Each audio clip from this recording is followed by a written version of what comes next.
शुक्रवार के दिन बेलपत्री के वृक्ष के नीचे बैठकर घृत का दिया लगाकर शरीर में जो रोग है उसका स्मरण कर कर शंकर जी से विनय कर कर, हे भोलेनाथ, आपने शुक्र देवता को संजीवनी मंत्र दिया है, तो क्या आप मेरे को वो मंत्र प्रदान नहीं करोगे? मेरे रोग, मेरी बीमारी, मेरे दुख को आप नहीं हरोगे? शिव से कहो, ये शरीर आपने दिया है और भजन करने के लिए दिया है, स्मरण करने के लिए दिया है, कीर्तन करने के लिए दिया है, तो संभालोगे भी आप। और बेलपत्री की ओर मुख कर कर घी का दिया लगाकर महामृत्युंजय मंत्र का स्मरण कर लेने पर धीरे धीरे धीरे धीरे धीरे धीरे वो रोग समाप्ति की ओर आता चले जाता है। और संजीवनी मंत्र जब भगवान शंकर ने शुक्र को दिया और शुक्र ने उस मंत्र का स्मरण करना प्रारंभ करा, तो शुक्र के पास में तो आनंद की अनुभूति हो गई बिना मांगे। शंकर भगवान से शुक्र ने ये नहीं कहा कि मुझे ये मंत्र देना, पर शिव ने दे दिया। और शंकर कभी भी थोड़ा नहीं देता, देता है तो बहुत में देता है। शुक्र, मैंने तुम्हें संजीवनी मंत्र दिया है, इस मंत्र को रखना और मैं तुम्हें देव तुल्य बनाता हूं, तुम ग्रहों में पूजे जाओगे। और शुक्र को भी ग्रह बना दिया, कवि को भी ग्रह बना दिया और पूज्य बना दिया। ध्यान दीजिएगा, महामृत्युंजय मंत्र का लोग जाप करते हैं? कितने लोग करते हैं? जरा हाथ उठाओ। करते हैं? कभी कभी तो करते होगे, रख लीजिए।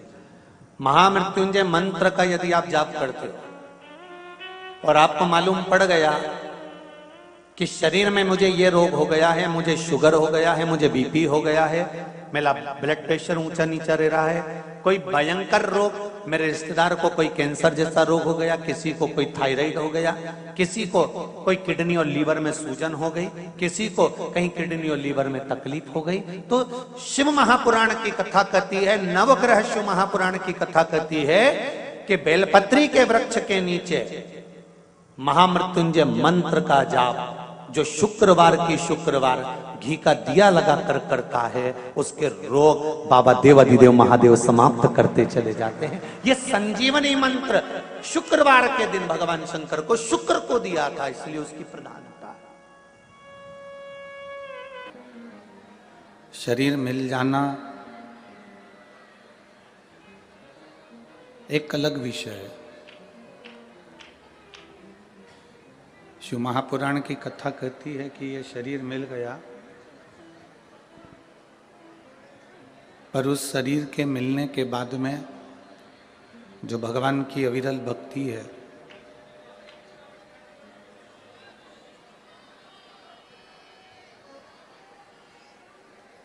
भगवान की जो अविरल भक्ति है, भगवान का जो स्मरण है, भजन है,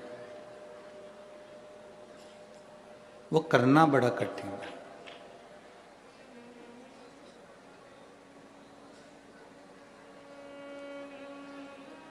तिरासी लाख 99,999 योनियां काटने के बाद में ये 84 लाखवें नंबर की योनि ये मनुष्य की देह है, ये मानव का शरीर है।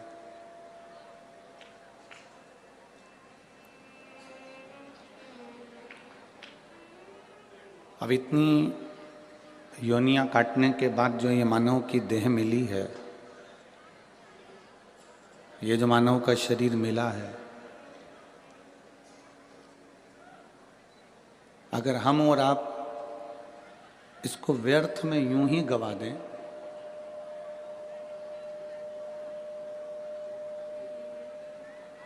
तो फिर संसार में जन्म लेने का फिर कोई कार्य ही नहीं रहा। भगवान देवाधिदेव महादेव माता पार्वती जी से कहते हैं, भगवान शिव माता पार्वती जी से कहते हैं कि पार्वती, अगर मानव का शरीर ये वो शरीर है जिस शरीर को पाने के बाद में हम पूर्व में जितने जितने हमने पाप किए होते हैं, जितने जितने हमने गलत कर्म किए होते हैं, जितने जितने हमने बेकार कर्म किए होते हैं, वो सारे के सारे कर्म हम केवल मानव का शरीर प्राप्त कर कर और भगवान का नाम लेकर इस शरीर के द्वारा भगवत भजन कर कर उस पूर्व के किए हुए सारे पापों को हम एक क्षण में समाप्त कर जाते हैं। वो केवल एक मानव का शरीर है और उसका भजन है। इस शरीर को पाने के बाद में, भगवान की विरल भक्ति को पाने के बाद में भगवान के भजन को करना बहुत जरूरी है।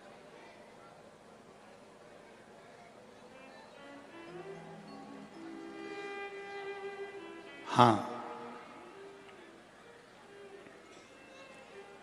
शिव महापुराण की कथा एक बात जरूर कहती है कि जो किताब हमको समझ में नहीं आती है, जो किताब हमको समझ में ना आए, उस किताब को कम से कम 2 बार 3 बार 4 बार उसको पढ़िए।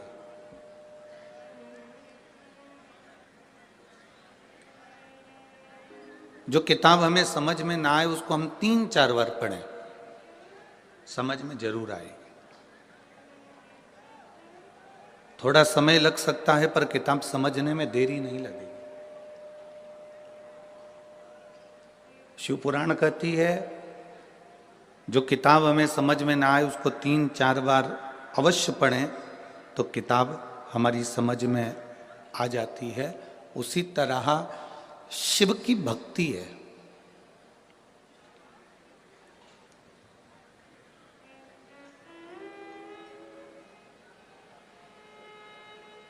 उसी तरह भगवान शंकर की अविरल भक्ति है, भगवान का भजन है, स्मरण है।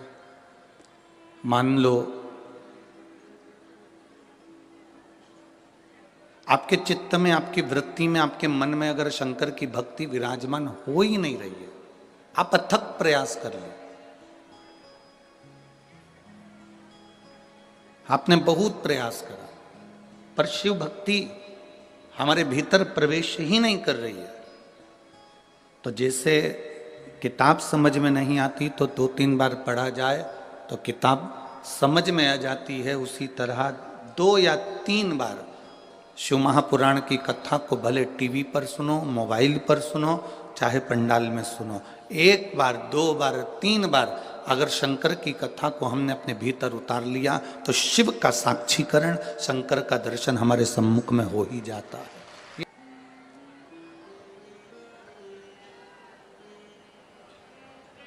एलईडी नहीं चल रही है कि आवाज नहीं आ रही है? आवाज नहीं जा रही है।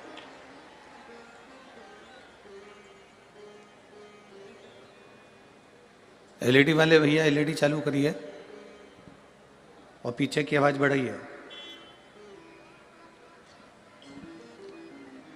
शिव भक्ति, भगवान शंकर की कथा, शिव तत्व,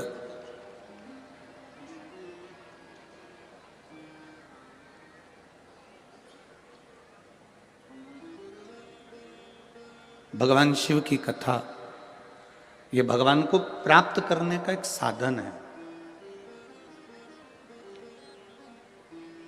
भगवान की विरल भक्ति को प्राप्त करने का एक साधन है।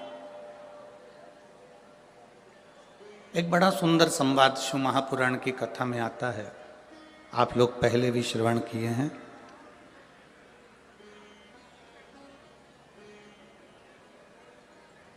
भगवान ब्रह्मा जी के मन में एक संशय उत्पन्न हो गया।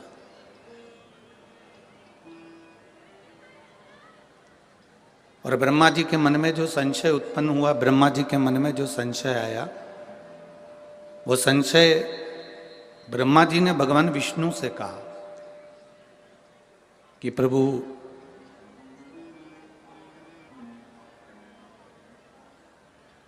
मुझे मेरे पिता का नाम मालूम है। ब्रह्मा जी कहते हैं कि मैं भगवान विष्णु की नाभि से प्रकट हुआ हूं, इसलिए मुझे मालूम है कि मेरे पिता भगवान विष्णु हैं।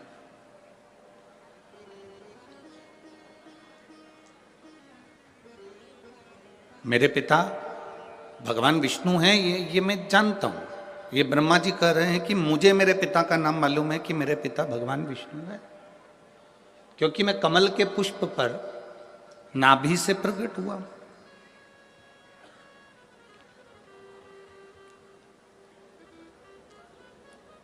पर एक बात मेरे हृदय में समाती नहीं है कि मेरे पिता भगवान विष्णु है, पर भगवान विष्णु के पिता कौन है?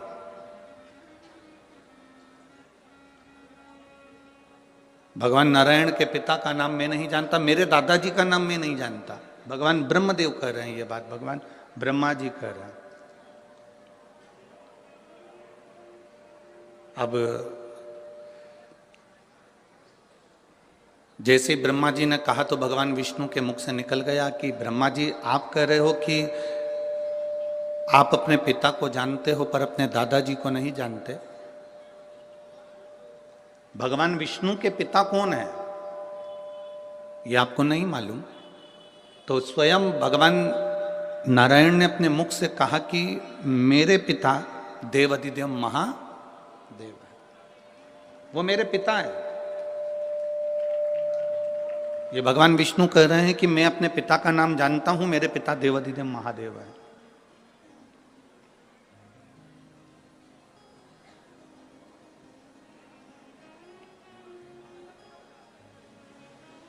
कहा मैं आपके पिताजी का दर्शन इसी क्षण करना चाहता हूं और उनसे पूछना चाहता हूं क्या भगवान नारायण को आपने प्रकट किया?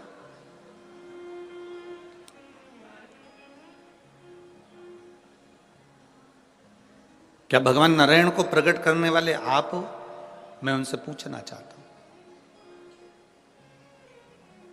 शिव महापुराण की कथा कहती है कि शिव की कथा और मनुष्य की व्यथा, ये दोनों का अंत कभी नहीं हो सकता, ये निरंतर चलती ही रहती है। कथा भी चलती रहती है और मनुष्य की व्यथा भी चलती रहती है।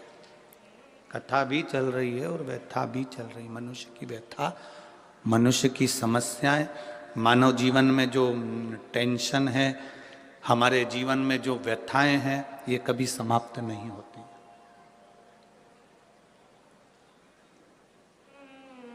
दुनिया के कई लोग ऐसे हैं जो व्यथा को समाप्त करने के लिए कई बाबाओं के चक्कर में पड़ जाते हैं।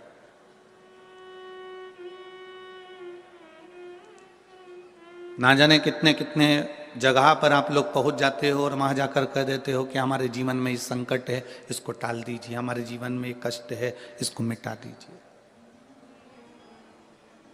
शिव महापुराण की कथा कहती है हमें किसी आडंबर की ओर, अंधविश्वास की ओर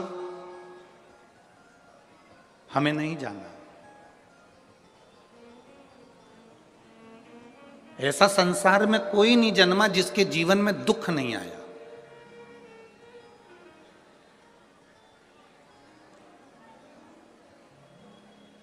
मट्टी का जो घड़ा बनकर रखा हुआ है, वो मट्टी का घड़ा अग्नि में तपता है तभी तो उसमें पानी रुकता है। अगर मट्टी के घड़े को अग्नि में नहीं तपाया जाएगा, मट्टी के घड़े को अगर अग्नि में नहीं तपाएंगे तो उसमें पानी नहीं भर सकते। वो घड़े में पानी डालोगे तो घड़ा टूट जाएगा। घड़े में अगर पानी भरना है, मट्टी के घड़े में अगर जल भरना है तो घड़े को तपना पड़ेगा। घड़ा तपेगा तब उसमें पानी भराएगा। और अगर वो घड़ा तपा नहीं है, ऐसे कैसे ही रखा हुआ है, बस मट्टी का तुमने घड़ा बना लिया, उसको अग्नि में नहीं तपाया, तो उसमें पानी की बूंद पड़ेगी, पानी पड़ेगा और वो गलकर नीचे गिर जाएगा। घड़ा तपता है तब उसमें पानी ठहरता है। दुख जब जिंदगी में आता है तो ये हमको तपाता है। क्यों तपाता है? क्योंकि दुख हमको जो दिया जाता है वो हमें तपाने का काम करता है। और जब हम अच्छे से तप जाते हैं उसके बाद में जो सुख आता है तो हमारे इस मन में, बुद्धि में, चित्त में वो सुख टिक पाता है। नहीं तो अगर हम कच्चे घड़े होते तो सुख भी बिखर कर गिर जाता।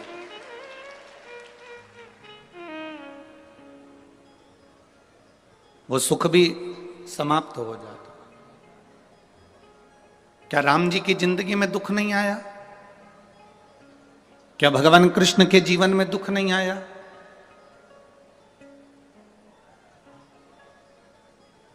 ऐसा कौन मृत्यु लोक में जन्मा, ऐसा संसार सागर में कौन जन्मा जिसके जीवन में दुख नहीं आया? परमात्मा के जीवन में भी दुख सम्मुख में आया।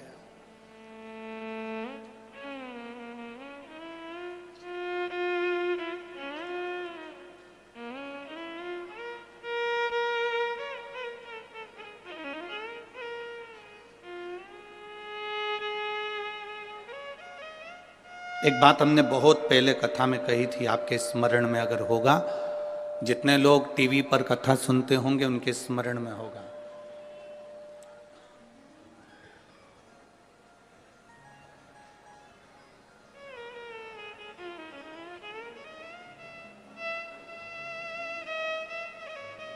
कि ऐसा संसार में कोई नहीं जन्मा जिसको अपने कर्म का भोग भोगने को नहीं मिला।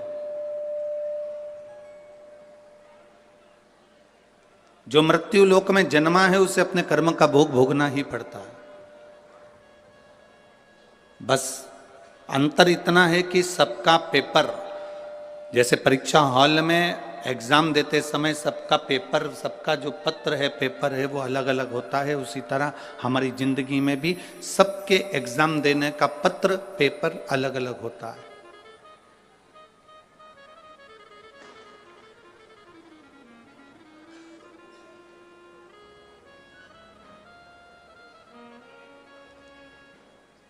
आप माता पिता की सुने ना सुने, आप गुरु की सुने ना सुने, आप भगवान को प्रणाम करें ना करें, आप मंदिर जाएं ना जाएं, आप सत्संग में जाएं ना जाएं, आप किसी गुरुवाणी को स्मरण करें ना करें, पर इतना जरूर याद रखना कि अपने कर्म का भोग मनुष्य को भोगना जरूर पड़ता है। उसको कोई नहीं टाल सकता। अब कोई कह दे कि गुरुजी हमारे जीवन में ये संकट है, हमारे जीवन में ये दुख है और हम बड़े दुखी हैं, तो तुम एक बात का स्मरण करिए, कई लोग तुम्हारे दुख के चक्कर में तुम्हारा फायदा उठाने का प्रयास करेंगे।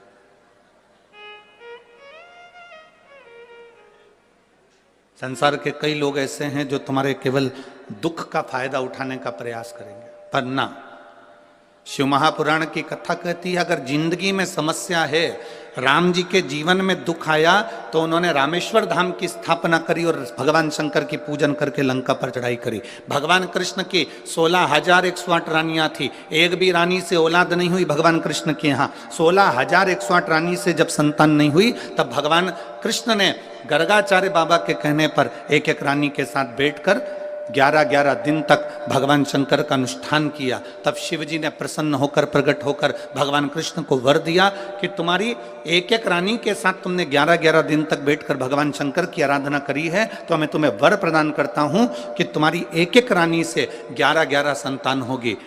10 छोरा 1 छोरी, 10 बेटे 1 बेटी। भगवान कृष्ण की 16,108 रानियों से इतनी संतान उत्पन्न हुई। 1,77,186 संतान भगवान शंकर की कृपा से भगवान कृष्ण के घर में हो गई। ऐसा कौन है जिसके जीवन में दुख नहीं है?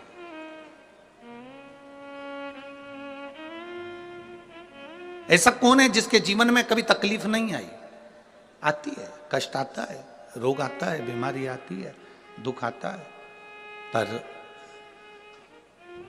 मैंने तेरे ही भरोसे बाबा, तेरे ही भरोसे हवा बिच उड़ती जावांगी, बाबा डोर हत्तो छड़ी में कटी जावांगी, भोले मैं तेरी बदन, शंभू मैं तेरी बदन, हवा बिच उड़ती जावांगी, बाबा डोर हत्तो छड़ी में घटी जावांगी।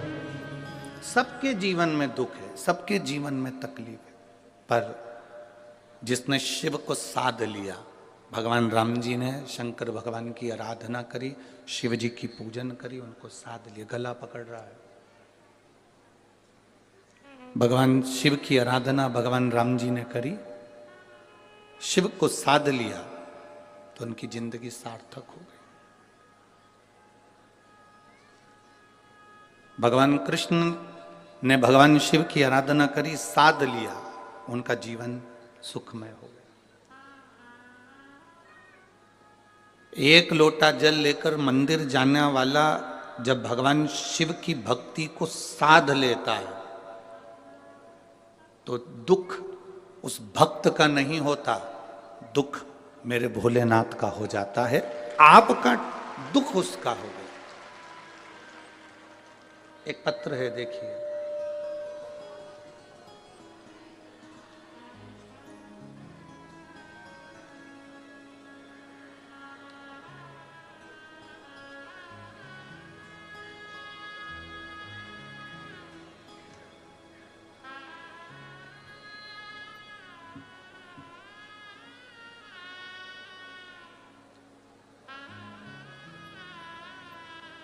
मेरा नाम प्रीति शर्मा, गांव रोडी,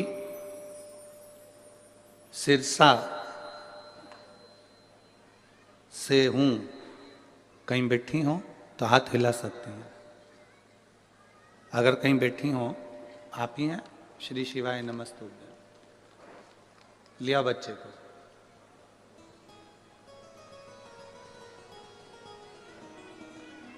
गुरुदेव, मेरा नाम प्रीति शर्मा है, गांव रोडी, सिरसा से हूं। मेरी शादी को कई साल निकल गए। इंतजार करते करते करते करते संतान के सुख के लिए मैंने 5 साल इंतजार करा। 5 साल तक भी संतान नहीं हुई। 6 साल निकल गए, 7 साल निकल गए, 8 साल निकल गए, 9 साल निकल गए, 10 साल निकल गए, पर संतान का सुख नहीं हुआ। ऐसा कोई डॉक्टर नहीं था, हरियाणा का भी, पंजाब का भी, राजस्थान का भी और दिल्ली तक मैंने डॉक्टरों को दिखाया, पर संतान का सुख नहीं आया। टेस्ट भी करवाए, संतान का सुख नहीं आया। 11 साल निकल गए, 12 साल निकल गए, पर संतान का सुख नहीं आया गुरुदेव। तब मेरे जीजाजी ने बताया कि, मेरे जीजा जी का नाम संदीप शर्मा है, उन्होंने बताया कि टीवी पर कथा आती है, एक बार तू आसन बिछा के दिल से बाबा देवादिदेव महादेव की कथा को श्रवण कर। गुरुदेव, उस समय आपकी कथा चल रही थी और मैंने टीवी खोलकर 1 बजे से 4 बजे तक कथा का रसतत्व ग्रहण करा। मैं बाबा का क्या गुणगान करूं गुरुदेव। मंदिर जाना मैंने उसी दिन से प्रारंभ करा और शिव जी को जल चढ़ाना प्रारंभ करा। मैंने बाबा से प्रार्थना करी कि मैंने सारे डॉक्टरों से इलाज करवा लिया, टेस्ट भी करवा लिया, पर मुझे औलाद नहीं हुई है। बाबा आप कृपा करना। सफेद आंकड़े की जड़ को तुमरुका जी का नाम लेकर कमर में बांधा, एक बेलपत्री को रोज खाना प्रारंभ करा, शिव जी पे जल चढ़ाना प्रारंभ करा। केवल आप कहते हो 3 महीने तक लगातार करो गुरु जी। मैंने 5 महीने तक करा, पर मेरा गर्भ नहीं ठहर पाया। जब मेरा 5 महीने तक भी गर्भ नहीं ठहरा तो भी मैंने भगवान की कथा नहीं छोड़ी। लगातार टीवी के सामने बैठकर कथा सुनती रही और बेलपत्र चढ़ाकर उसको खाती रही। 5 महीने पूरे हुए, 6ठा महीना लगा और मेरे पेट में मुझे दर्द उत्पन्न हुआ। मैं डॉक्टर को दिखाने के लिए गई तो डॉक्टर ने कहा आपका 2.5 महीने का गर्भ ठहर चुका है। बाबा का मैं क्या गुणगान करूं गुरुदेव। पेट में तकलीफ होने लगी। बाबा ने मुझे खुशी तो दे दी, पर जब मैंने सोनोग्राफी करवाई तो बच्चे को कष्ट बताया गया। डॉक्टर के हिसाब से इस बच्चे को तुम मत रखो, ये डॉक्टर ने कह दिया। पर गुरुदेव, मेरी खुशी को मैं कैसे त्याग देती कि 11-12 साल के बाद मेरे जीवन में ये खुशी आई है, मैं कैसे छोड़ दूं। आपने एक नारियल उस पर मोली रखकर भगवान देवादिदेव महादेव को चढ़ाने का कहा था। मैंने बाबा को वही श्रीफल समर्पित करा और विनती कर कर एक बेलपत्र फिर उठा लाई। उस बेलपत्र को खाया। दूसरी बार डॉक्टर से फिर जांच कराई, सोनोग्राफी कराई, तो डॉक्टर ने कहा कि इस बच्चे को मत रखो। फिर भी मेरा मन नहीं माना गुरुदेव। और मैंने उस बच्चे को अपने गर्भ में रखा। डॉक्टर के हिसाब से बार बार उन्होंने मना करा, पर मेरा बाबा ने मेरे ऊपर कृपा करी। मैंने बेलपत्री खाना नहीं छोड़ा, जल चढ़ाना नहीं छोड़ा। 5/10/2022 को बाबा की कृपा से 12 साल के बाद मेरे यहाँ पुत्र रत्न की प्राप्ति हुई और डॉक्टर के हिसाब से मेरा बेटा बिल्कुल स्वस्थ है। मैं उसको यहाँ प्रणाम करने लाई। आइए।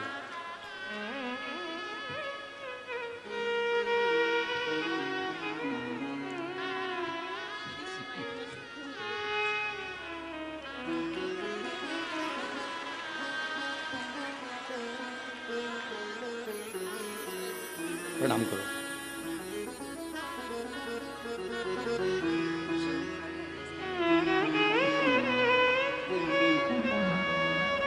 माता बोल रही हैं इसका नाम हमने शिव जी ने दिया, इसलिए इसका नाम शंभू रखा है। बधाई हो। अरे तेरा ही दिया मैंने खाया पिया है, तेरा शुक्रिया है, तेरा शुक्रिया है। मुझे भोले बाबा ने बहुत दे दिया है, तेरा शुक्रिया है, तेरा शुक्रिया। शिव तत्व को भजना, शंकर की भक्ति को करना, भगवान को अपने भीतर उतारना सरल नहीं है महाराज। आप जिस भरोसे पर, आप जिस विश्वास के साथ भगवान शिव की भक्ति करते हो, भगवान उस विश्वास को निभाता है। दृढ़ी करना। आप लोगों की आदत क्या हो गई है कि एक जगह आप मन नहीं लगा पाते।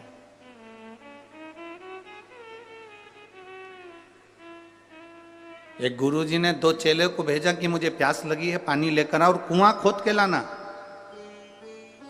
एक चेला कुआं खोदता गया, 15-20 फीट कुआं खोदा, उसमें पानी नहीं निकला। उसने दूसरा कुआं खोदा, उसमें पानी नहीं निकला। तीसरा कुआं खोदा, उसमें पानी नहीं निकला। चौथा कुआं खोदा, उसमें पानी नहीं निकला। और एक चेला कुएं को खोदता गया, खोदता गया, खोदता गया, आखिरी में उसमें पानी निकला। वो गुरुजी के लिए लेकर आ गया। वो गुरुजी के लिए जल लेकर आ गया। एक चेला 15 फीट यहां कुआं खोदा, 20 फीट वहां खोदा, 25 फीट वहां खोदा, 60 फीट वहां खोदा, 100 फीट वहां खोदा, 200 फीट वहां खोदा, 300 फीट वहां खोदा, पानी नहीं निकला। और एक शिष्य ने एक ही जगह पर नीचे तक खोदता गया, खोदता गया, खोदता गया, पानी तो निकलेगा ना। बस आपको भी ये कथा अपने भीतर उतार लेना है। हमारी आदत पड़ गई है, यहां से काम नहीं हुआ वहां पहुंच, वहां से नहीं हुआ वहां पहुंच गए, वहां से नहीं हुआ वहां पहुंच गए। 25 जगह कुएं खोद लिए पर पानी नहीं निकला। आपसे निवेदन है, एक ही जगह दिल लगा लेते, एक ही जगह भगवान की भक्ति में इतना चित्त, इतना विश्वास पक्का कर लेते तो कुएं में से पानी निकल ही जाता, ये निश्चित है। आप भरोसा दृढ़ करो ना, आप विश्वास पक्का करो, आपका दृढ़ता पक्की करो, विश्वास पक्का करिए, भरोसा पक्का करिए। और जितना जितना विश्वास पक्का होगा, जितना जितना भरोसा पक्का होगा, उतना उतना शिव तुम्हारे करीब में होगा, उतना उतना शिव तुम्हारे नजदीक में होगा। आप भरोसे को दृढ़ बनाने का प्रयास करो। भगवान विष्णु से पूछा, भगवान ब्रह्मा जी ने, तुम्हारे पिता शिव जी हैं? हाँ। मैं कैसे मान लूं कि तुम्हारे पिता शिव जी हैं? कई लोग आपको मिलेंगे और कहेंगे 1 लोटा जल चढ़ाने से क्या सारी समस्या का हल हो सकता है? क्यों नहीं? मानो तो मैं गंगा मां हूं और ना मानो तो बहता पानी। आप मानोगे तो गंगा है, ना मानोगे तो बहता हुआ पानी।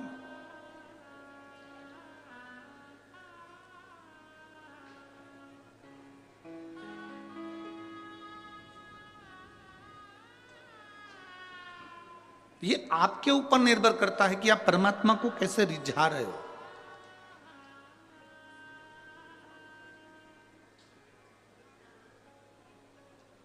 महाराज,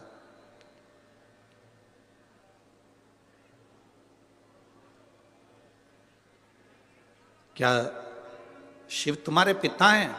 हाँ। स्वयं शिव आके कह सकते हैं कि मैं इनका पिता हूं? क्यों नहीं? एक अग्नि का, एक पर्वत को ब्रह्मा और विष्णु ने घुमाना प्रारंभ करा। ब्रह्मा और विष्णु ने जैसे ही पर्वत को घुमाया तो उसमें से एक अग्नि का खंभ प्रकट होया, जिसको लिंग की आकृति जैसा था, शिवलिंग की एक आकृति जैसा था। और वो लिंग की आकृति जैसा एक खंभ प्रकट हुआ और उसमें से आकाशवाणी हो गई, ब्रह्मा विष्णु, मैं नारायण तुम्हारा पिता और ब्रह्मा मैं तुम्हारा दादा। ब्रह्मा जी मानने कोई तैयार नहीं कि ये पिताजी है। हाँ, अगर ये शिवलिंग तुम्हारे पिता हैं तो इनके चरण कहां हैं और इनका सिर कहां है?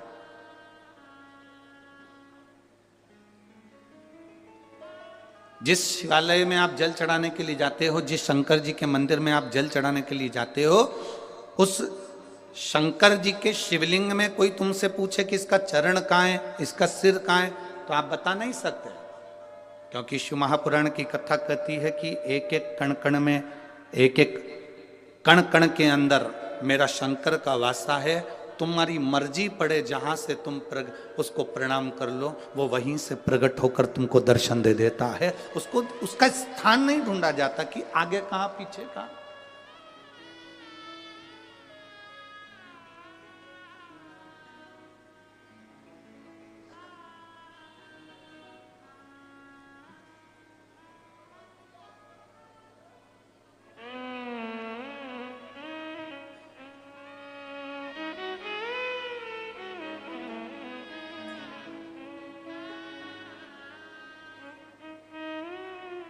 एक बार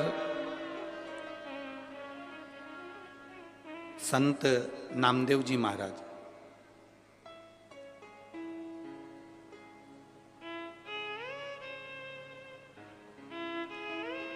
ये पंजाब की पवित्र भूमि पर आ गए।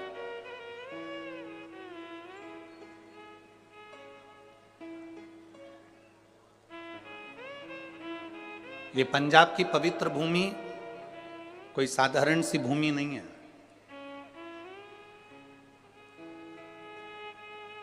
शंकर भगवान को अगर प्राप्त करना है, बद्रीनाथ हो, केदारनाथ हो, कैलाश पर्वत हो, श्री खंडेश्वर महादेव हो, केदारेश्वर महादेव हो, भगवान शिव की प्राप्ति अगर करना हो तो ये पंजाब की भूमि कोई साधारण भूमि नहीं है, संतों की पवित्र भूमि है और यहां से शंकर की यात्रा प्रारंभ होती है। यहां से शिव की प्राप्ति का केंद्र बिंदु है ये पंजाब की धरा।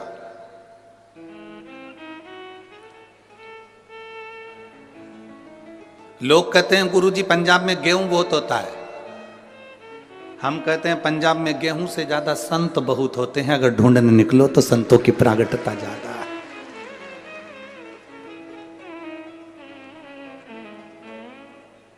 महाराष्ट्र में जन्मे हुए नामदेव जी महाराज, महाराष्ट्र में बड़े हुए नामदेव जी महाराज कई वर्ष इस पंजाब की भूमि पर निकाले हैं। नामदेव जी महाराज, गुरु नानक देव जी से उनका मिलन हुआ और गुरु नानक देव जी से जब मिलन हुआ तो नामदेव जी उस समय पर गुरु मंत्र नहीं लिए हुए थे। नामदेव जी का उस समय पर गुरु मंत्र नहीं हुआ था। अब गुरु नानक देव जी से उनका मिलना हुआ और गुरु नानक देव जी तो, हम कहते हैं कि जो संत होता है ना, जो गुरु होता है ना, जो साधु होता है, वो शिव का एक रूप होता है। हम कहते हैं गुरु नानक देव जी भी शंकर का एक स्वरूप, शिव का एक रूप। बैठे हुए थे अड़भंग आनंद से। शिव ने करा क्या है? भगवान शंकर ने दुनिया से कुछ नहीं लिया, दुनिया के लोगों को दिया। आज भी गुरु नानक देव को मानने वाले जितने सिख समाज के लोग हैं, जितने सिख धर्म के लोग हैं, ये दुनिया से लेना नहीं जानते, ये दुनिया को देना जानते हैं। आज भी आप किसी भी गुरुद्वारे में चले जाओ, वहां लंगर चलता मिलेगा। आप किसी भी गुरुद्वारे के दरवाजे पर पहुंच जाओ, आपको वहां विश्राम मिल जाएगा। आप किसी भी गुरुद्वारे के सम्मुख में पहुंच जाओ, वहां आपको भरपेट भोजन मिल जाएगा। वहां यह नहीं पूछा जाता कि आप ब्राह्मण हो कि क्षत्रिय हो कि वैश्य हो कि शूद्र हो। वहां तो गुरु के दरवाजे पर आ गए, मतलब गुरु के आप बनकर आए हो, मतलब गुरु के हो आप। वहां यह नहीं पूछा जाएगा कि आप ब्राह्मण हो कि क्षत्रिय हो कि वैश्य हो कि शूद्र हो। वहां गुरु के होकर आए, गुरु के द्वार आए हो, गुरुद्वारे तक आए हो, तो वहां गुरु का दरवाजा। और हमको बहुत अच्छा लगा इस भटिंडा पंजाब में भी सिख समाज के लोग, सिख धर्म के लोग चारों तरफ इस ग्राउंड के आसपास में खूब सेवा कर रहे हैं और खूब प्रेम से सेवा में लगे हुए हैं। मैं धन्यवाद देता हूं सारी सिख समाज को, बहुत बहुत धन्यवाद है, साधुवाद है।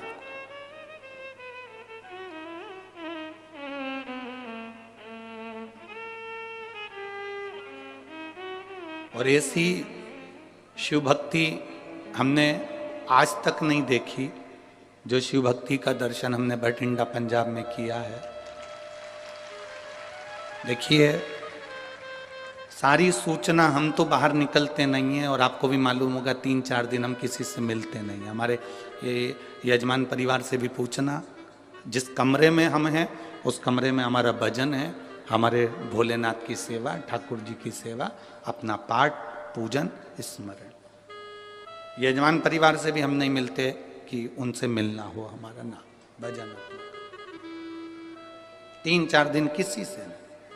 पर जब जजमान, जितने लोग यहाँ आते हैं कथा सुनने वाले, इनके रिश्तेदार, जब यहाँ के फोटो, वीडियो और अन्य बातें लिखकर सीहोर भेजते हैं ऑफिस में, तो वहाँ मालूम पड़ता है। फिर वहाँ से सूचना आशीष जी के पास आती है, फिर आशीष हमको बताते हैं कि गुरुजी, इस भटिंडा के जहाँ कथा स्थल है, इसके आसपास में जितनी होटलें बनी हुई है, उन होटलों में भी होटल के मालिकों ने अपनी अपनी होटलें खोल दी और मात्र 100-200 रुपये में रहो भी, खाओ भी, सो भी, स्नान भी करो, गर्म पानी भी दे रहे हैं और व्यवस्था भी दे रहे हैं।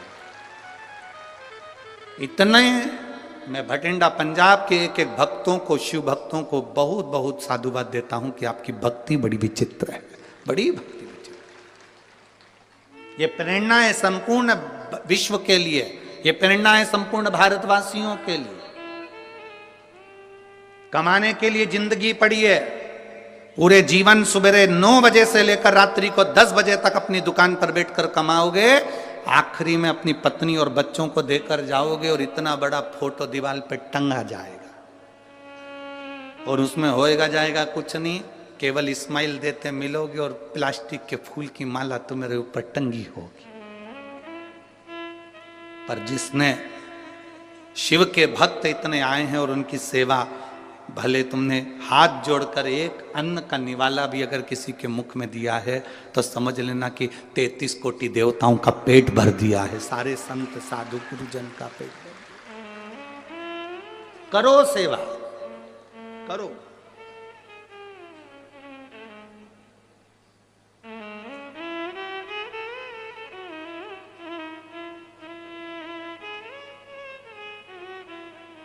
वो कहते हैं ना कि मिलती है राम नाम की दौलत कभी कभी,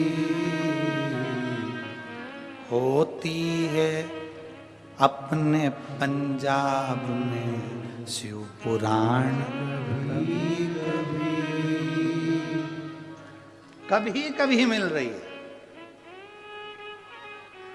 करो, डरना नहीं, भीड़ बहुत है।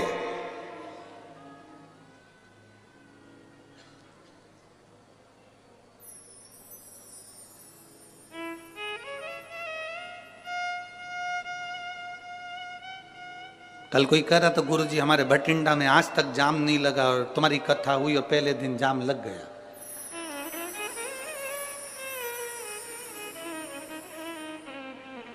हमने कहा जाम क्लियर हुआ कि नहीं हुआ वो बताओ।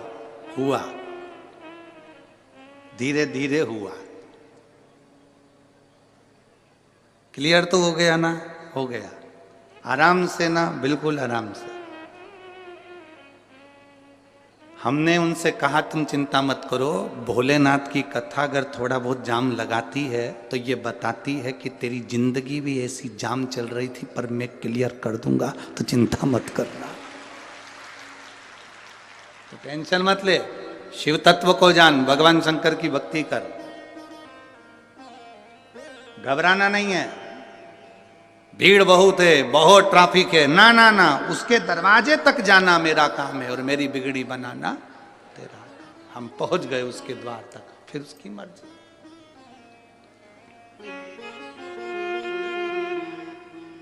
अब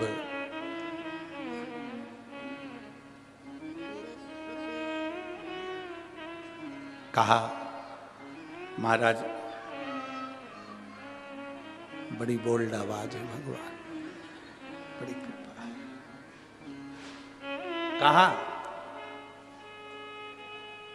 भगवान देवाधिदेव महादेव प्रकट होकर कहते हैं कि ब्रह्मा तुम मेरे पोते हो और भगवान विष्णु तुम मेरे पुत्र हो, तुम मेरे बेटे हो। शिवलिंग का कोई सिर दिखता है क्या? नहीं। शिवलिंग का कोई चरण दिखता है क्या? नहीं। संत नामदेव जी ने गुरु नानक देव जी से भेंट करी और भेंट करी तो गुरु नानक देव जी आराम से लेटे हुए थे, विश्राम कर रहे थे और संत नामदेव जी आए तो उठ के बैठ गए। दोनों की भेंट हो गई, दो संत आज मिल गए। गुरु नानक देव जी ने पूछ लिया नामदेव जी से, आपने गुरु मंत्र लिया है? नहीं, अभी नहीं लिया। मतलब आप भटक रहे हो। अगर गुरु मंत्र तुम्हारा हुआ होता तो तुम भटकते नहीं। गुरु नानक देव जी ने विश्वा थिएटर जी के पास में नामदेव जी को भेज दिया।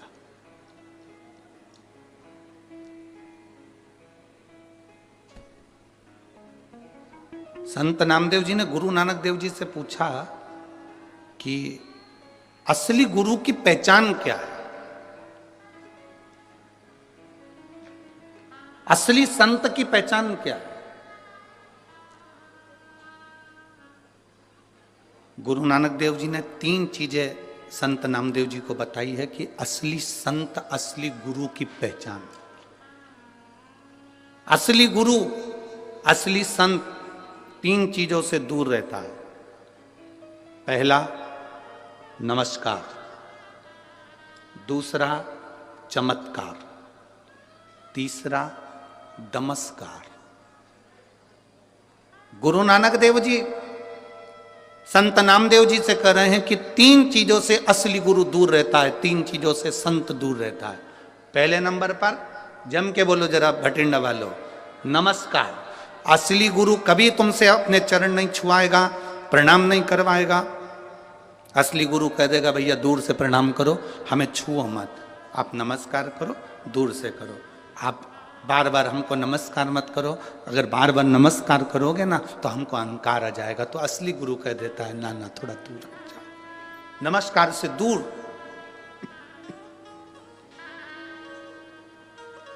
संत गुरु नानक देव जी ने दूसरी बार में कहा असली गुरु, असली संत चमत्कार से दूर होता है।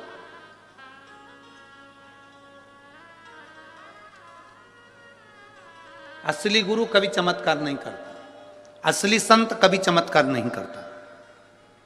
इसलिए शिव महापुराण जिस दिन चालू होती है उस दिन हम शिव महापुराण के प्रथम दिन में कह देते हैं कि शिव पुराण किसी चमत्कार को प्रमाणित नहीं करती कि चमत्कार होगा। पर इतना जरूर है, अगर 1 लोटा जल लेकर आप शंकर जी के मंदिर जाओगे तो तुम्हारी दुख कटेगा जरूर, ये निश्चित है। आज तक इस पुराण ने ये नहीं कहा कि ये चमत्कार हुआ या ये आप शंकर, अगर इनके घर में 12 साल के बाद बच्चा हुआ है तो ये शंकर को भजा है इन्होंने, शिव महापुराण को सुना है इन्होंने, शिव जी के मंदिर गई हैं, ये स्वयं जाकर बेलपत्र चढ़ाया है, स्वयं जाकर भगवान शंकर की भक्ति करी है, इसलिए 12 साल के बाद संतान। एक पत्र में एक बहन ने लिखा,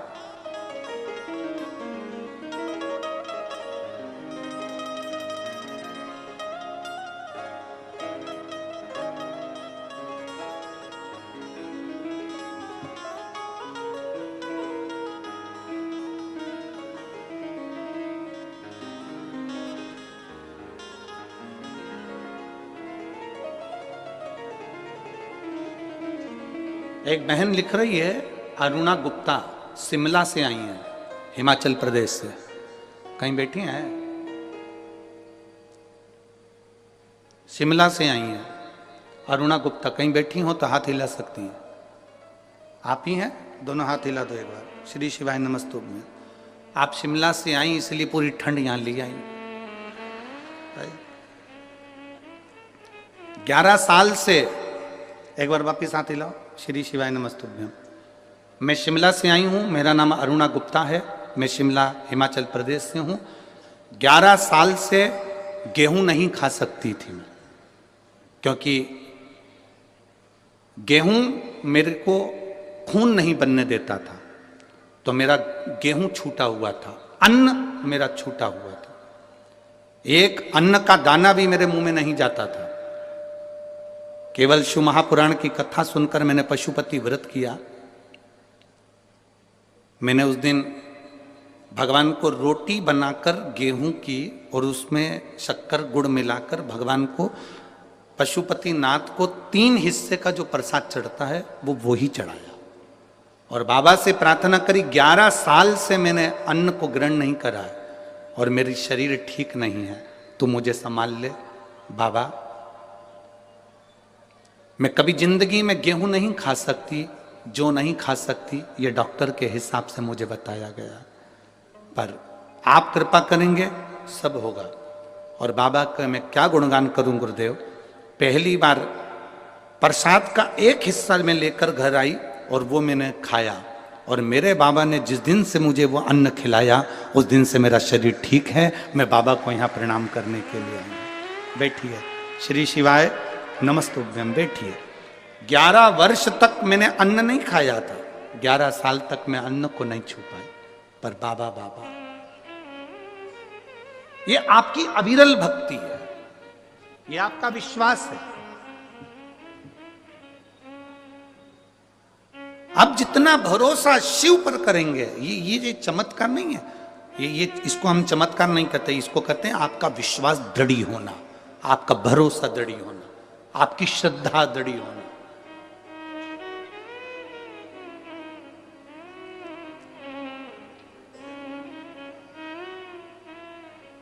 महाराज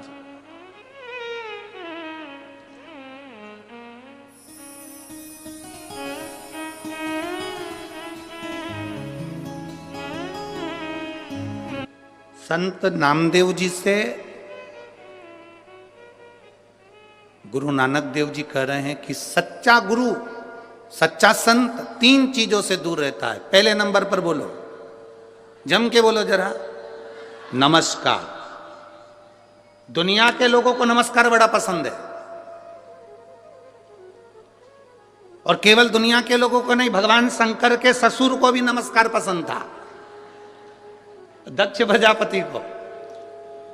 शंकर जी बैठे थे, भोले भाले बैठे थे, सभा लगी थी, दक्ष प्रजापति आए, शंकर जी नहीं देख पाए।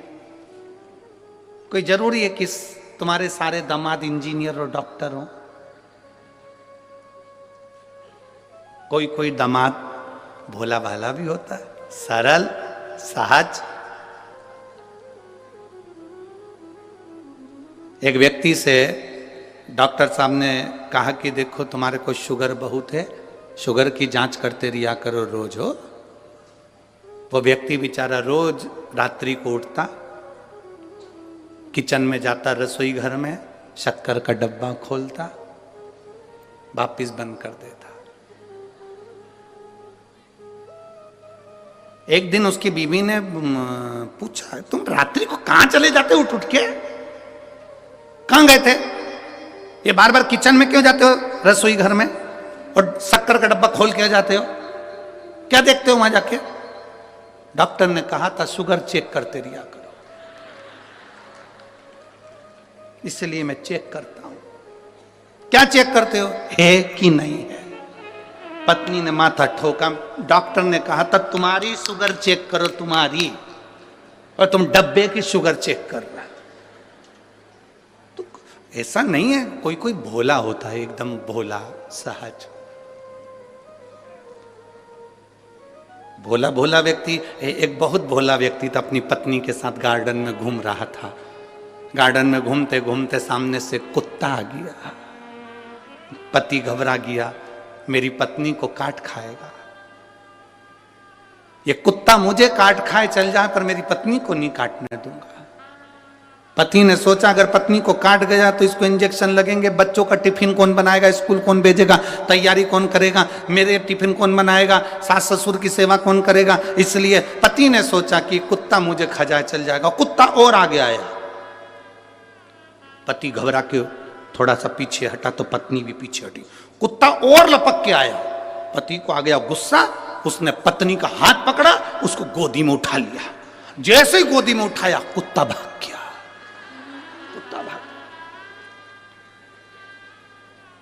पत्नी को नीचे उतार दिया। पत्नी गुस्से में लाल हो गई। ऐसा मूर्ख पति मैंने जिंदगी में कभी नहीं देखा। दुनिया के लोग कुत्ते को भगाने के लिए पत्थर उठाते, तुमने मुझे उठा लिया। अब पति कैसे समझाए कि मैंने तुझे इसलिए उठाया था कि कुत्ता मेरे पांव को खा जाए पर मैं तुझे नहीं खाने दूंगा। पर जिसकी किस्मत में भाटा लिखा हो वो क्या करेगा। भोला, बहुत भोला। अब कोई जरूरी नहीं कि तुम्हारे सारे दामाद इंजीनियर हैं, डॉक्टर हैं, कलेक्टर हैं तो सभी एक जैसे, ना ना ना। शंकर भगवान अडमस्त होकर बैठे हुए थे। दक्ष प्रजापति आए, सबने उठकर प्रणाम करा। शंकर जी उठ ही नहीं पाए, वो तो अलमस्त बैठे हुए थे, अलमस्त। दक्ष प्रजापति को नमस्कार बड़ा पसंद था, इन्होंने नहीं करा, गुस्सा आ गया। दक्ष प्रजापति को क्रोध आया और क्रोध आते से दक्ष प्रजापति ने श्राप दे दिया भगवान शंकर को, ए शिव, मैं तुझे श्राप देता हूं, तो मेरी बेटी का पति होकर, मेरा दामाद होकर तूने मुझे प्रणाम नहीं करा, मैं तुझे श्राप देता हूं, तू शमशान में निवास करेगा।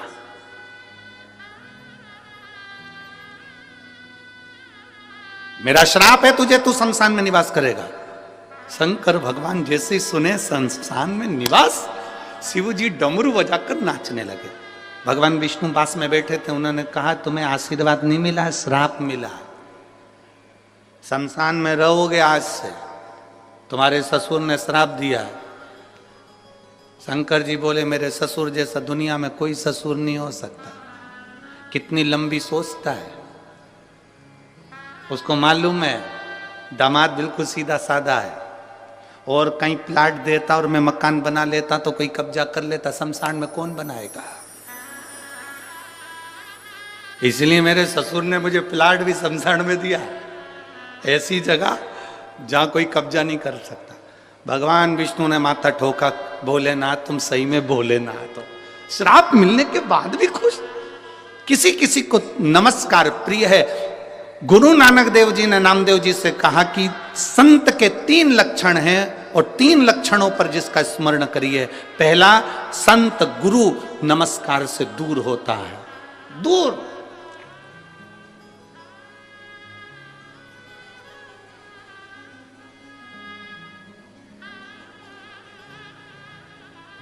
दूसरे नंबर का गुरु को, पहले नंबर का नमस्कार, दूसरे नंबर का जम जम के बोलो जरा, जम के, चमत्कार। असली गुरु, असली संत कोई चमत्कार नहीं करता, उसे चमत्कार से बहुत दूर। और तीसरे नंबर का है असली संत, असली गुरु, नमस्कार। कौन ने कितना रुपया दिया, कितना गया, कितना आया, उसे कोई मतलब नहीं है। उसको तो बस हरि भगवान का नाम लेना है, भगवत भजन करना है, स्मरण करना है, भगवान की भक्ति करना है। उसे कोई मतलब।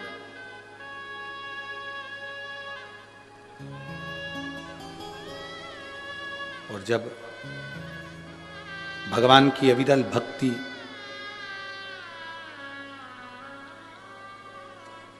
भगवान शिव की अविरल भक्ति एक आनंद के साथ में जो रहती है, वो सुख प्रदान करती है, सुख प्रदान। कहा गुरु नानक देव जी ने संत नामदेव जी से कहा कि असली गुरु की शरणागति जाइए, तो असली गुरु कहाँ मिल सकता है? गुरु नानक देव जी ने ये नहीं कहा कि तुम मेरे पास में रहो। गुरु नानक देव जी ने कह दिया कि तुम शिव के मंदिर में, विश्वा थिएटर जी बैठे हुए हैं, तुम जाओ और उनसे गुरु मंत्र लो। अब देखिए, गुरु नानक देव जी ने नामदेव जी को जाते समय कह दिया था कि गुरु सब में रब को देखता है, सब में। जब नामदेव जी पहुंचे, उन्होंने क्या देखा कि जिनके पास में गुरु नानक देव जी ने भेजा था, वो तो जहां शंकर जी का शिवलिंग था सामने, उधर पांव कर कर सो रहे थे। नामदेव जी ने हाथ जोड़कर बोला, गुरुदेव तुम में बुद्धि नहीं है क्या? सामने शंकर का शिवलिंग और तुम पांव लंबा करके सो रहा है। गुरुजी ने नामदेव जी से कहा, एक काम करो, मेरा पांव उठाओ, जहां पर शंकर जी नहीं है वहां रख दो। मेरा पांव उठाओ, जहां शिव नहीं वहां रख दो। गुरु नानक देव जी ने कहकर भेजा था कि तुझ में, मुझ में, सब में रब समाया है। गुरु नानक देव जी ने कहकर बेटा भेजा था नामदेव जी को। नामदेव जी समझ नहीं पाए थे। मेरे पांव को उठाओ, जहां शिव नहीं वहां पर मेरा पांव रख दिया जाए। चरण उठाकर नामदेव जी महाराज जहां पर विश्वा थिएटर जी का पांव रखते थे, वहां पर शंकर का शिवलिंग सामने नजर आने लगता था। गुरु नानक देव जी उसी जगह पर सामने प्रकट होकर कहते हैं, नामदेव जी हर एक चप्पे चप्पे में रब समाया है, सब में उसी को देखो, वो सब उसी की माया है, सब उसी की। इसीलिए फिल्म बनाने वालों ने गाना लिख दिया, तुझ में रब दिखता है। सब हमारी यही तो गलती है, आप में और हम में यही गलती है कि हम मंदिर में तो भगवान को ढूंढते हैं, पर अपने घर में भगवान को नहीं ढूंढ पाते। घर में जो पति है, पत्नी है, माता है, पिता है, भाई है, बंधु है, बेटा है, बेटी है, कुटुंब है, परिवार है, पड़ोसी है, रिश्तेदार, नातेदार, इनमें हम परमात्मा को नहीं देख पाते। हम इनमें भगवान को नहीं देख पा रहे, हम इनमें परमात्मा को नहीं देख पा रहे।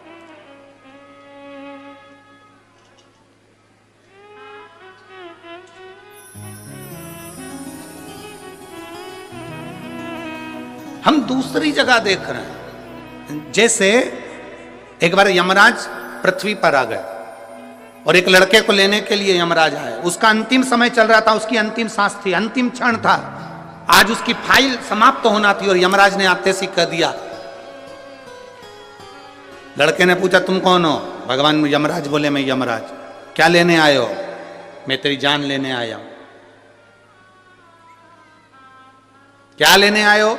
मैं तेरी जान लेने के लिए आया हूं। मेरी जान? हाँ। लड़के ने, कल ले जाओ, यहां से 4 घर छोड़ के रहती है।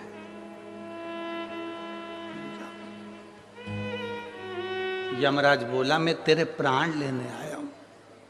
प्राण मेरे? हाँ। 4 दिन से मेरे प्राण वो ही खा रही, ले जा।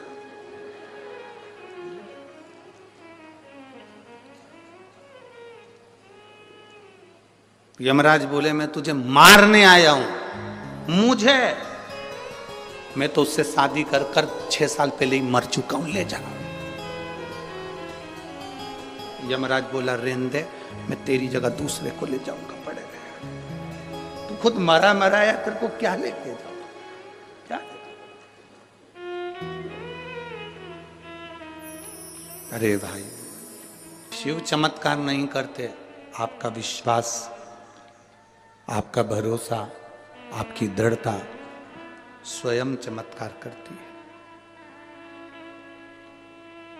और मेरी जीजियों, भटिंडा के मेरे जीजाओं, मेरी जीजियों, मेरी बेटियों, मेरे बेटाओं, मेरे भाई, मेरी बहनों, दिल से कथा सुनोगे ना, ठंड भले पड़ रही है, घर जाने की आपको भले जल्दी होती होगी, अंधेरा भी जल्दी हो जाता होगा, पर थोड़ा समय जरूर लग जाए, दिल से 7 दिन की कथा सुनना, तुम्हारी जिंदगी में कभी अंधेरा नहीं होगा, प्रकाश ही प्रकाश है। इस मां की एक लाइन बड़ी विचित्र उसने लिखी है।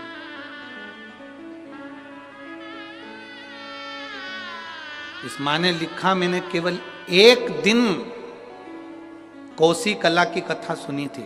इस मां ने लिखा है, कोसी कला मथुरा में केवल 1 दिन की कथा सुनी थी, और लिखती है कि कथा पंडाल में सुनने का फल क्या है, कोई मुझसे पूछ ले, मेरे बेटे की जिंदगी वापस दे। शिव तत्व क्या है, क्या देता है वो, कैसे देता है वो, क्या करुणा करता है, उसके ऊपर लोग कहते हैं ये शिव पुराण है, पर हम कहते हैं शिव पुराण नहीं, ये तो औषधि देने के लिए बाबा यहाँ कुबेर भंडारी आ गया और उसने कुबेरेश्वर धाम से ये औषधि लूटा। अब उसको जिसने ग्रहण कर लिया उसकी जिंदगी सार्थक है, जिसने ले लिया उसका जीवन सार्थक। जो नहीं समझा वो नहीं समझा, जो समझ गया वो समझ गया।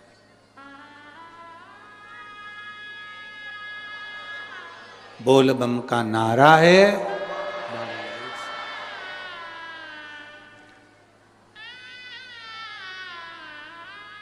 यहाँ पर एक मिलिट्री के कोई भाई बैठा हुए हैं जिनको ऐसी बीमारी हो गई थी, जिस बीमारी में वो सही से ड्यूटी भी अपनी मिलिट्री की कर नहीं पा रहे थे।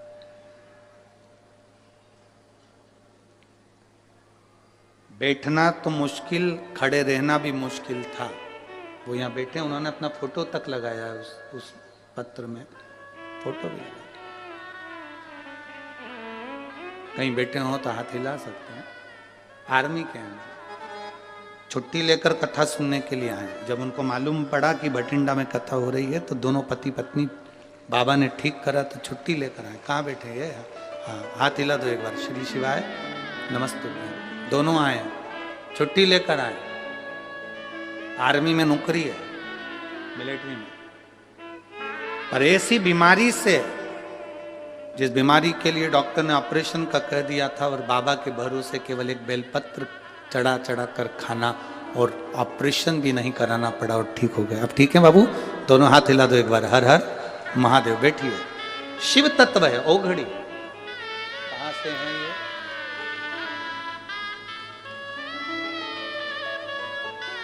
मेरा नाम रणवीर सिंह है, मेरा फोन नंबर ये है।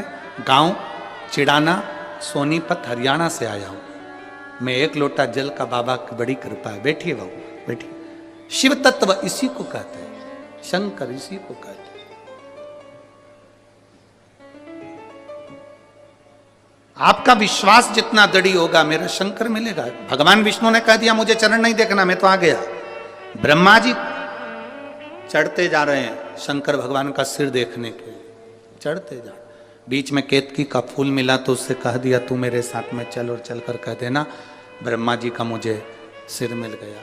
केतकी के फूल ने बोला कि मैं क्यों झूठ बोलूं, मेरे को झूठ बोलने से क्या मिलेगा? झूठ बोलने से मुझे मिलेगा क्या?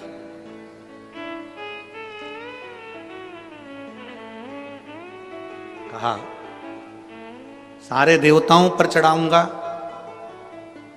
सुगंधित बनाकर रखूंगा। केतकी का फूल चल दिया।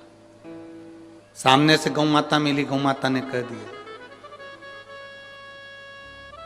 गौ माता से कहा आप हमारे साथ चलो और भगवान विष्णु के सामने चलकर कह देना कि ब्रह्मा जी को सिर मिल गया, शिवलिंग का सिर मिल गया। गाय बोली मैं क्यों झूठ बोलूं, गौ माता जब बोली कि मैं क्यों झूठ बोलूं, ब्रह्मा जी ने कहा घर की सबसे पहली रोटी तेरे को दिलवाऊंगा, चल तू झूठ बोल। जब भगवान शंकर के शिवलिंग के सामने ब्रह्मा जी आए और उन्होंने कहा कि शंकर जी का सिर मिल गया, नारायण आपको शंकर भगवान के चरण मिले क्या शिवलिंग के? नारायण ने मना कर दिया, मुझे चरण नहीं मिले शिवलिंग के, मुझे शिवलिंग के चरण नहीं मिले। सत्य बोलने में संकोच मत करो।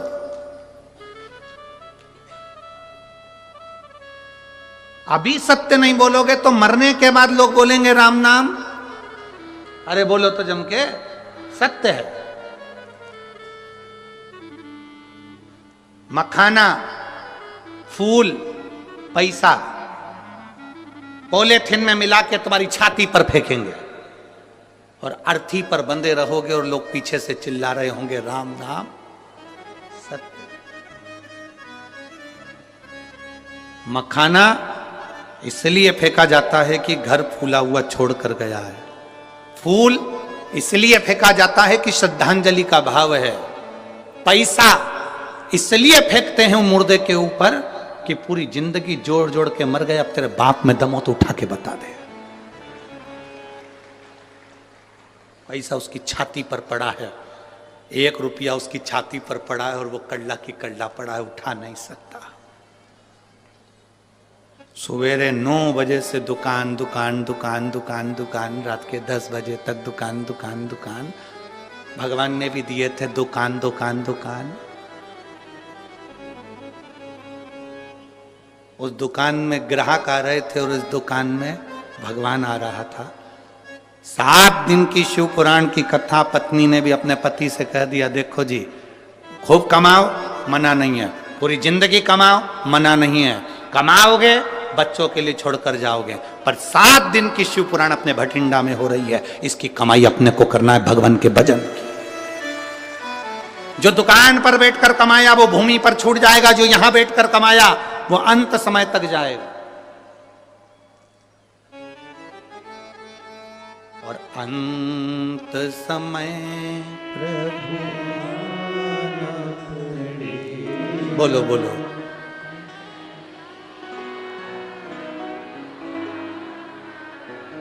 गले में ठंड तो नहीं लग रही है? हाँ ठीक है। अंत समय प्रभु आना पड़ेगा, वचन दिया तो निभा, आए ना आए प्रभु कुटुंब, अंत समय प्रभु आना पड़ेगा, वचन दिया तो निभाना पड़ेगा। अंत समय में वही आएगा, अंतिम घड़ी में वही आएगा, कोई दूसरा नहीं आएगा।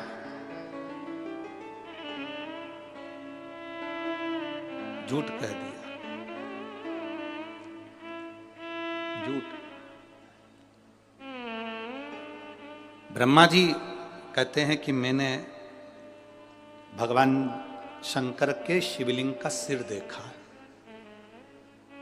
भगवान नारायण से पूछा आपने चरण देखा है क्या? भगवान नारायण ने कहा मुझे चरण नहीं मिला, शिवलिंग का चरण कहां मिलेगा, मैंने नहीं देखा। एक बार सत्य बोला, शंकर भगवान के शिवलिंग में से आकाशवाणी हो गई है, विष्णु है नारायण तुमने सत्य बोला, आज से पृथ्वी पर तुम सत्य नारायण भगवान बनकर पूजाओगे, तुम्हारी पूजन होगी सत्य नारायण के रूप।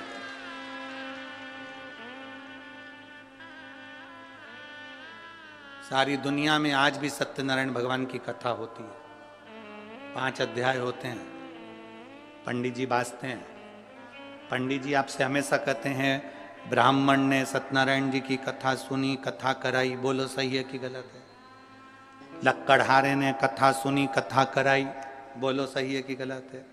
राजा ने सत्यनारायण की कथा सुनी, कथा कराई, बणिये ने कथा सुनी, कथा कराई, पर उन्होंने एक बार भी ये नहीं बताया कि कथा कौन सी थी जो कराई थी, बाची थी और सुनी थी। वो कथा कौन सी थी?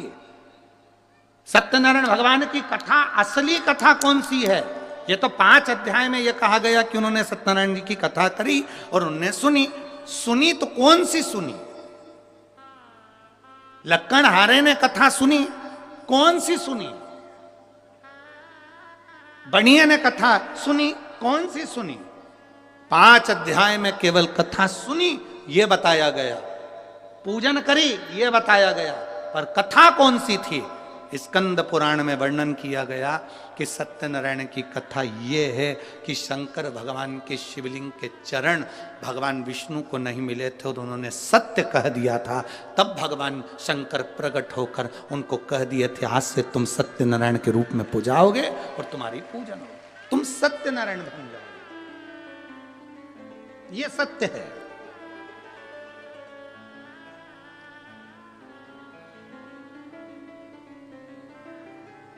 दुनिया में केवल एक जगह ऐसी है जहां मरे हुए व्यक्ति को भी बांध कर ले जाया जाता है।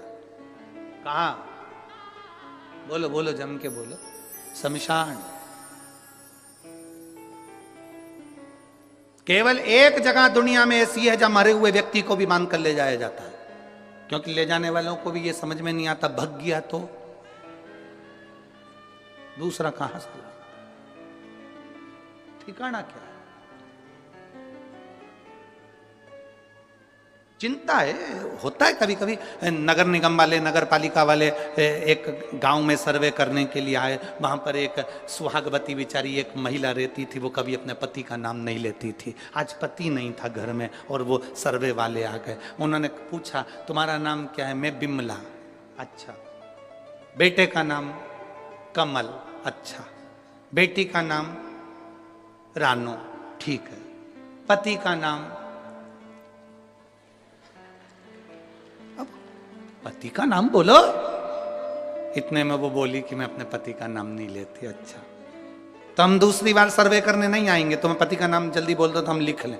मैं नहीं बोलूंगी, तुम्हें वापिस आना पड़ेगा, हम नहीं आएंगे। फिर नाम छूट गया, बाद में मत कहना कि हमको कोई फैसिलिटी नहीं मिल रही, हमें कोई साधन नहीं मिल रहा। नहीं, तो फिर पति का नाम बताओ। मैं तुमको 2-3 तरह से समझाऊंगी, तुम समझ जाओगे। सिर पे पल्लू लेके बोली, मेरे पति का नाम। तुम 3 गंजी और 3 गंजी कितनी हो गई?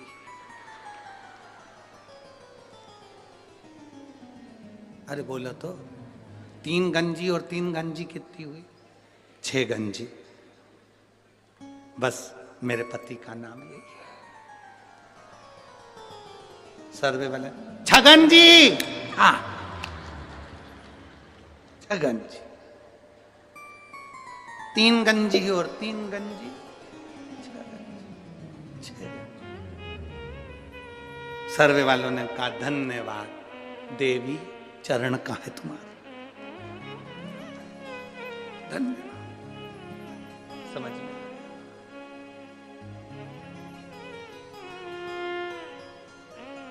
जो पहचान गया शिव को, वो फिर भटका नहीं। ब्रह्मा जी ने कहा कि मैंने भगवान शंकर का शीश देखा है। आकाशवाणी हो गई, ब्रह्मा झूठ बोल रहे हैं।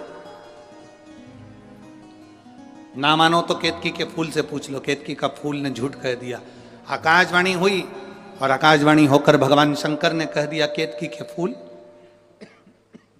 केतकी के पुष्प, तू मेरे सामने झूठ बोल रहा है, मैं तुझे श्राप देता हूं। एक केतकी, सारे देवताओं पर तू चढ़ेगी। केतकी का पुष्प सारे देवताओं पर चढ़ेगा, पर शंकर पर कभी नहीं चढ़ेगा। एक केतकी का फूल भी अगर शिव पर चढ़ गया तो 1000 गौ हत्या के बराबर दोष लग जाएगा। केतकी ने कहा, मेरी मत मानो तो गौ माता से पूछ लो। गाय से ब्रह्मा जी ने पूछवाया, क्या बताओ, ब्रह्मा जी को क्या शंकर जी का शीश नहीं मिला? गौ माता ने कहा, ब्रह्मा जी को शंकर भगवान का शीश मिल गया। आकाशवाणी फिर हुई और कहा, गौ माता तू झूठ बोल रही है, तू जगत की मां है। गौ माता जगत की मां होकर गौ माता तू झूठ बोल रही है।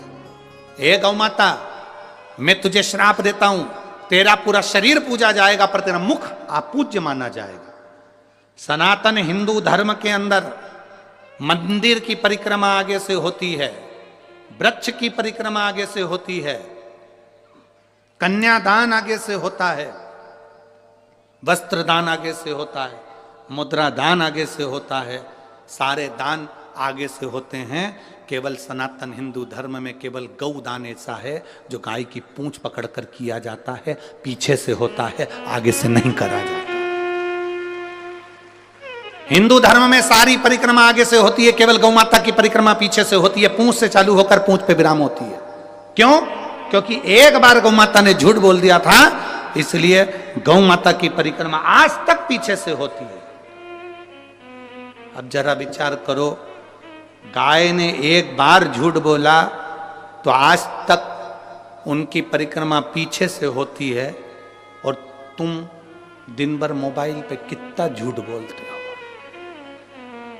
फिर तेरा क्या होगा रे कालिया? जरा विचार करिए, कितना झूठ। दुकान पे बैठे हो, कहते हो घर पे हो, दोस्तों के साथ बैठे हो, क्या कि मैं अभी आई रही हूं, रास्ते में ही हूं, बिल्कुल रास्ते में। कितना झूठ।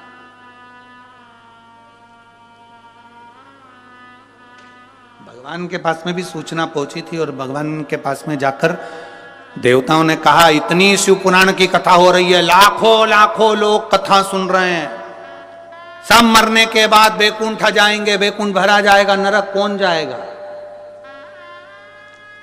यमराज ने कहा, चिंता मत करो, पृथ्वी पर एक व्यक्ति की बुद्धि फेर दी है, उसने एक यंत्र का निर्माण कर दिया है जिसका नाम मोबाइल है। व्यक्ति कितनी भी कथा सुन लेगा, दिन भर में 4-6 बार झूठ बोलेगा, नरक चले जाएगा। Direct department change, direct. एक झूठ व्यक्ति की जिंदगी को नरक में पहुंचा देता है, एक झूठ। इसीलिए मरने वाले के पीछे पीछे चलते हुए चिल्लाते हैं, राम नाम सत्य है। कुछ लोग चिल्लाते हैं जो 4-6 अर्थी के पास चल रहे होते हैं, बाकी के तो बात करते हुए जाते हैं, फसल बिगड़ गई, अब की बार गेहूं अच्छा नहीं आया, मरने वाला मर गया, चिल्लाने वाले चिल्ला रहे हैं, ये बात करते हुए जा रहा है, उसमें भी 2-4 तो मलते ही मलते जा रहे हैं।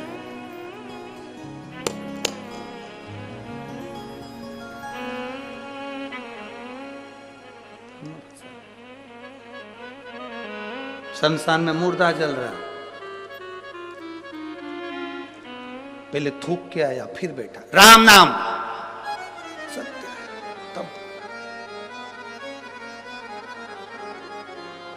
अरे भाई, शिव महापुराण की कथा कह रही है, सत्य बोलने से पीछे मत हटो।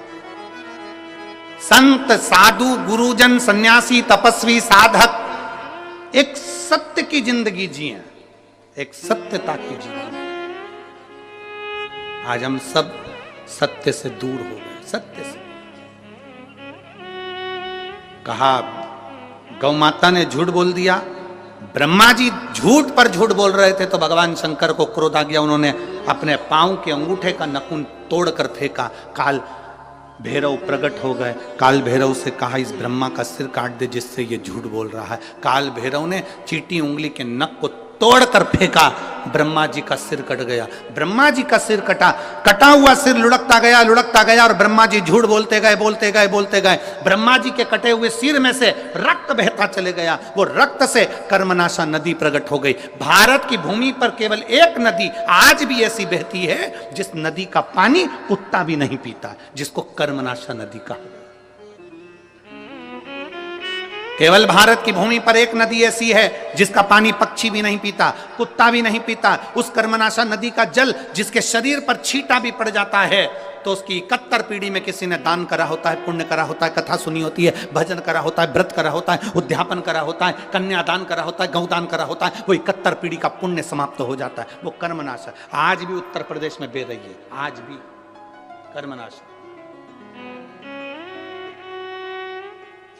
उत्तर प्रदेश गवर्नमेंट ने बड़े बड़े बोर्ड लगा कर रखे हैं, ये कर्मनाशा नदी है, इसमें हाथ ना धोइए, ये कर्मनाशा नदी है, इसका पानी का छींटा ना लीजिए, ये कर्मनाशा नदी है जिसका एक जल का छींटा भी मनुष्य के कर्म को नाश कर देता है, ये ब्रह्मा जी के रक्त से बनी है। आज भी लिखा है, बड़े बड़े बोर्ड लगे हैं कर्मनाशा नदी पर।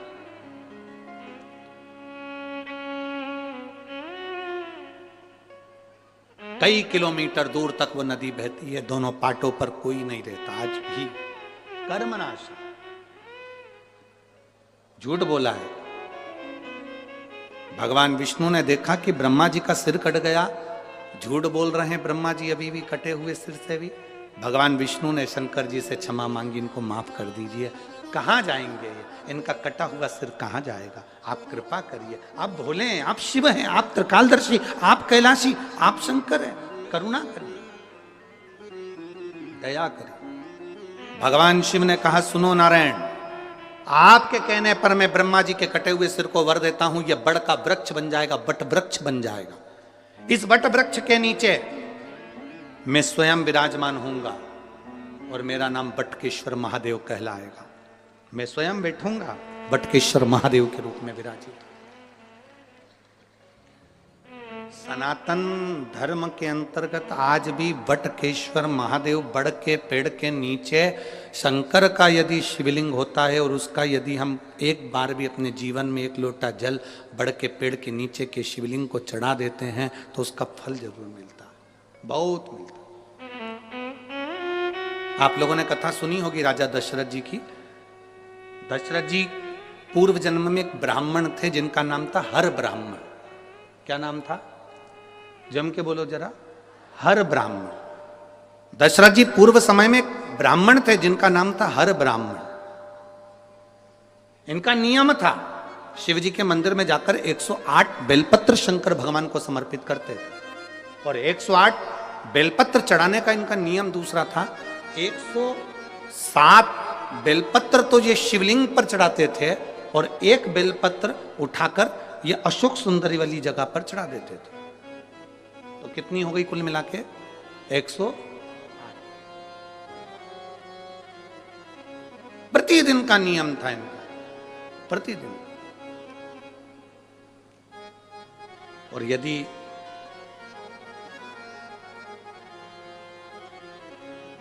आपने जिंदगी में एक नियम कोई सा भी लिया है उसका फल मिला, जो एक पत्र आया,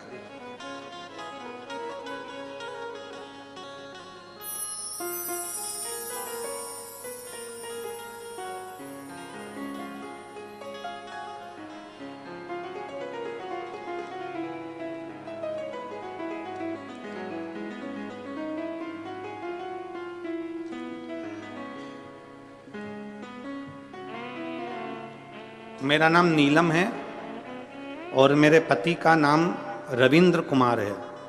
मैं हरियाणा के सरस्वती नगर की निवासी हूँ। मेरा फ़ोन नंबर ये है। धन्यवाद।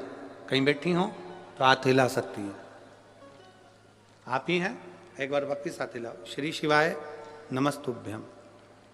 मेरा नाम नीलम है और मेरे पति का नाम रविंद्र कुमार है। आए हैं पति, साथ में आए हैं क्या? हाथ हिलाओ। आंखों की रोशनी वापस आ गई आपकी? ठीक है, दिख रहा है सब? हाथ हिलाओ वापस। श्री शिवाय नमस्तुभ्यम। मेरा नाम नीलम है और मेरे पति का नाम रविंद्र कुमार है। मैं हरियाणा के सरस्वती नगर की रहने वाली हूं। मैं बाबा का क्या वर्णन करूं गुरुदेव। बाबा की कृपा से मैं ही कथा के पंडाल में पहुंची हूं। गुरुजी, मेरे पति की दोनों आंखें बीपी की वजह से चली गई थी। आंखों की रोशनी पूरी चली गई थी, दिखना बंद हो गया था। डॉक्टरों से जांच करवाई तो उन्होंने कहा था कि इंजेक्शन हर महीने लगेगा और वो इंजेक्शन लगने के बाद उसकी जब सूजन उतरेगी तब आंखों की रोशनी वापिस आने आ सकती है। पक्का नहीं कहा था उन्होंने कि इनकी रोशनी वापिस आ जाएगी, पर इंजेक्शन लगेगा तो रोशनी आ सकती है सूजन कम होने पर। इतना धन हमारे पास में नहीं गुरुदेव, हर महीने इंजेक्शन लगवाएं और आंखों की रोशनी के लिए हम कहां से धन लाएं। ऑपरेशन करने का बोला, जब इंजेक्शन लगेगा, आंख की रोशनी कम हो जाएगी। कुछ महीने तक लगातार इंजेक्शन लगकर आंख की रोशनी लाने के लिए सूजन जब कम होगी, कम होने के बाद में इनका ऑपरेशन होगा और ऑपरेशन करने के बाद इनकी रोशनी वापिस आ सकती है। कई जगह दिखाया, सभी यही बोल रहे थे डॉक्टरों कि इनके एक इंजेक्शन लगेगा, सूजन उतरेगी, फिर ऑपरेशन होगा, इसके बाद में रोशनी आएगी। बाबा ऑपरेशन के लिए पैसा कहाँ से लाते, इतना धन नहीं था। तब हरिद्वार की कथा पंडाल में बैठकर श्रवण करिए। और आपने उस समय पर रात्रि के 9:15 वाला एक उपाय बताया था, जिसमें शंकर जी की पूजन करना थी।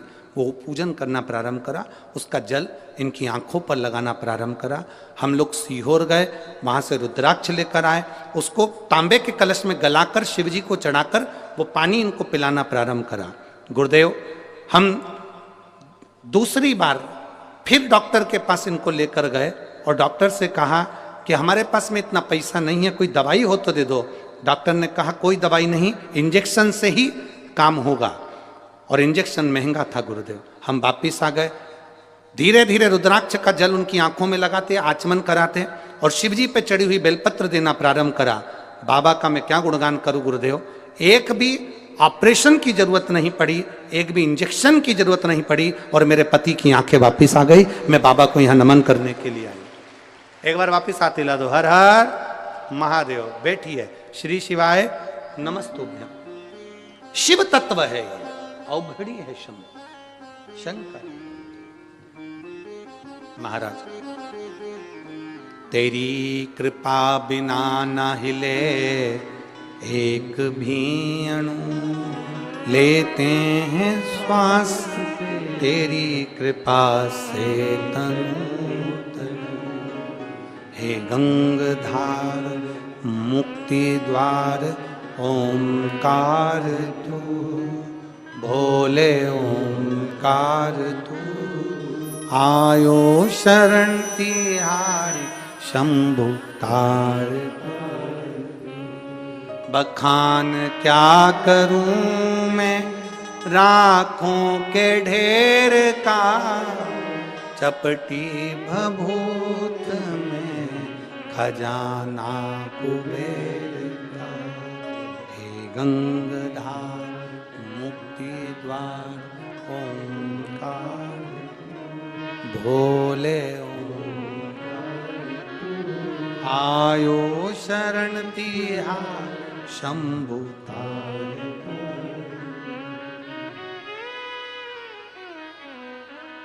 जो शिव की चौखट तक गया है उसने हाथ पकड़ा। आप आए जरूर हो, बहुत दूर दूर से आए हो आप लोग शिव महापुराण की कथा में, बहुत बहुत दूर से। अपना दरवाजा छोड़कर, अपना घर छोड़कर, बठिंडा वालों याद रखना, आप अपना घर छोड़कर, अपना दरवाजा छोड़कर शंकर की कथा तक पहुंचे हो, वो कैलाश छोड़कर तेरी दुख की घड़ी में तेरे दरवाजे पहुंचेगा।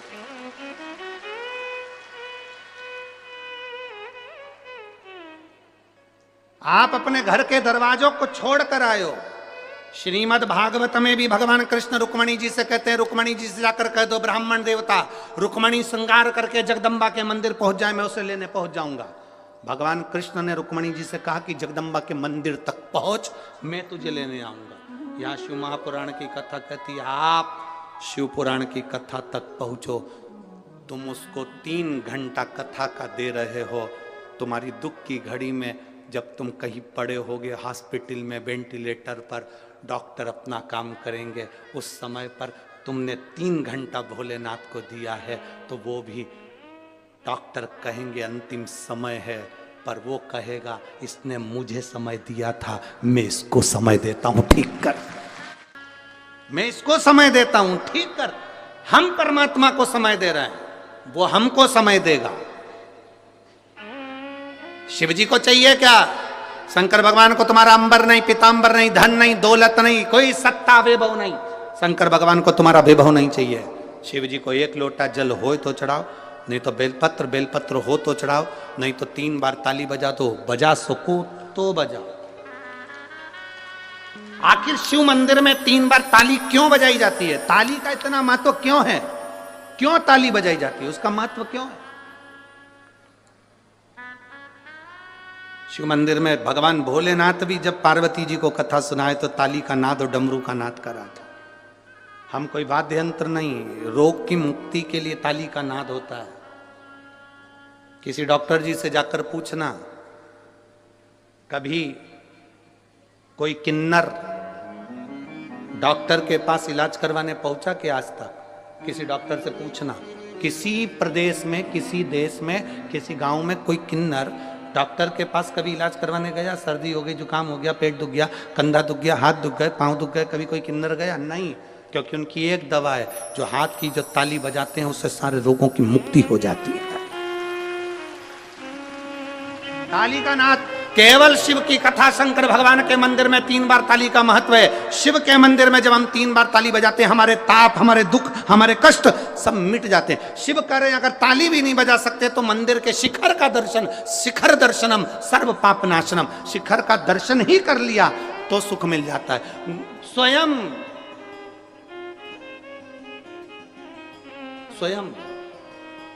गुरु नानक देव जी से बाले ने पूछ लिया था। गुरु नानक देव जी से बाले ने पूछा था कि ये जितने शिखर होते हैं, इनके शिखर का दर्शन क्या देता है? तो कि ये दुखों का निवारण कर देता है, दुखों का। आप मंदिर में प्रवेश नहीं कर सकते, आप गुरुद्वारे के अंदर प्रवेश नहीं कर सकते, उसके शिखर का मात्र दर्शन हो जाता है तो हमें सुख का अनुभव हो जाता है। शिखर दर्शनम सर्व पाप नाशनम। फिर कहा अगर मंदिर के शिखर का भी दर्शन नहीं कर सकते, एक लोटा पानी भी नहीं चढ़ा सकते, एक बेलपत्र भी नहीं चढ़ा सकते, तो मंदिर के सामने से निकल कर चले जाओ, उसकी दृष्टि में भी आ गए तो कल्याण हो जाएगा। बहुत है उतना,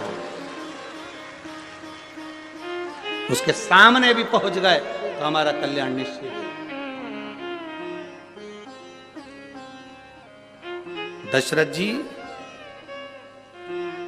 हर ब्राह्मण 107 बेलपत्र शिवलिंग पर, 1 बेलपत्र अशोक सुंदरी पर 108।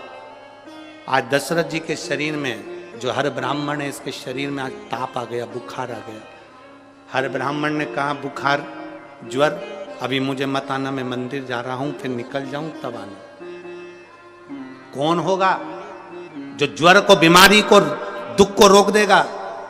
हर ब्राह्मण ने शंकर का नाम लेकर दुख को रोक दिया, बुखार को रोक।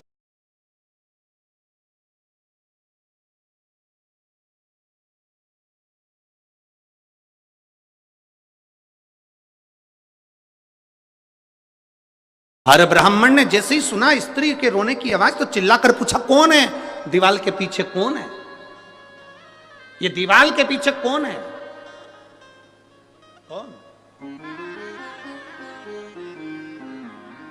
स्त्री रोते रोते बोली, मैं एक प्रेत, एक राक्षस, एक असुर हूं।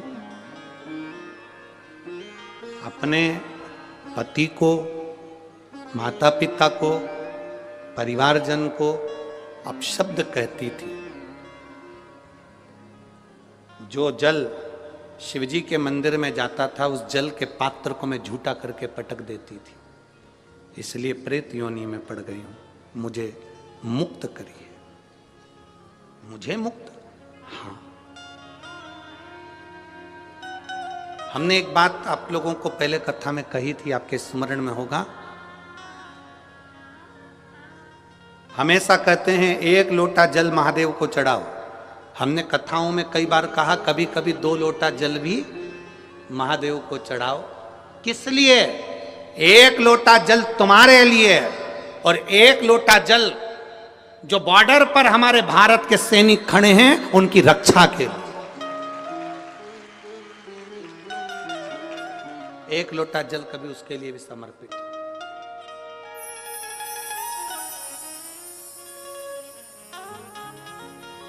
पूछा हर ब्राह्मण ने, तुम कौन? मैं प्रेत, मैं प्रेत।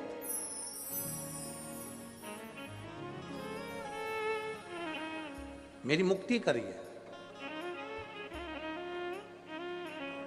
हर ब्राह्मण ने कहा जो मैं शंकर भगवान को 108 बेलपत्र चढ़ाता हूं, उसमें से एक बेलपत्र का फल आज तुझे देता हूं। और एक बेलपत्र का जो फल दिया वो प्रेत योनि से छूट गई। हर ब्राह्मण के चरणों में पड़कर बोली, तुमने मुझे प्रेत योनि से मुक्त करा। शिव को 108 बेलपत्र रोज चढ़ाए हैं। तुम अगला जन्म तुम्हारा राजा दशरथ के रूप में होगा और तुम्हारे घर में स्वयं राम तुम्हारी गोद में खेलेंगे, स्वयं राम।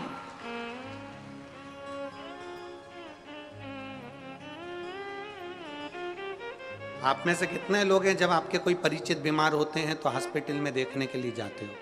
जाते हो सब लोग? जम के तो बोलो जरा, जाते हो?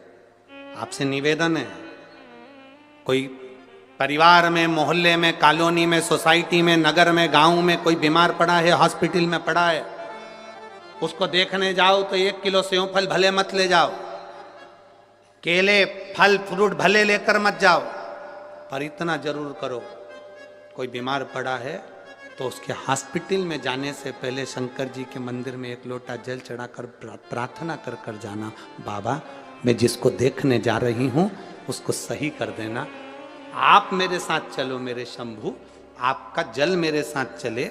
शिव जी का चढ़ा हुआ जल अपने हाथों में लगाकर एक बार जब मरीज से मिलने के लिए जाओ तो उसको जरूर अपना स्पर्श का भाव देकर कि तू ठीक होगा, चिंता मत करना, मैंने देवाधिदेव महादेव से प्रार्थना करी है, वो तुझे ठीक करेगा ही करेगा, तुझे दुख नहीं दे सकता।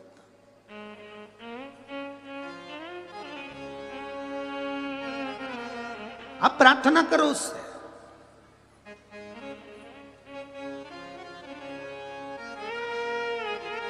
आप निवेदन करो उससे, सुनता, सुनेगा। हम जितने नम्र बनेंगे, हम जितने सहज बनेंगे उतने अच्छे। अच्छा बनना सरल है पर सरल बनना कठिन है। अच्छा बनना तो सरल है, आप अच्छे बन जाओगे तो लोगों की दृष्टि में आ जाओगे, बहुत अच्छा व्यक्ति है, बहुत अच्छा व्यक्ति है। अच्छे व्यक्ति लोगों की निगाह में रहते हैं, बोलो सही है कि गलत है? अच्छे व्यक्ति लोगों की निगाह में रहते हैं, पर जो बिल्कुल सरल हो जाता है, एकदम सहज हो जाता है, वो निगाहों में नहीं दिल में रहता है, दिल पे, हृदय में रहता है, मन में रहता है। और मेरे भोले तेरा सहारा है,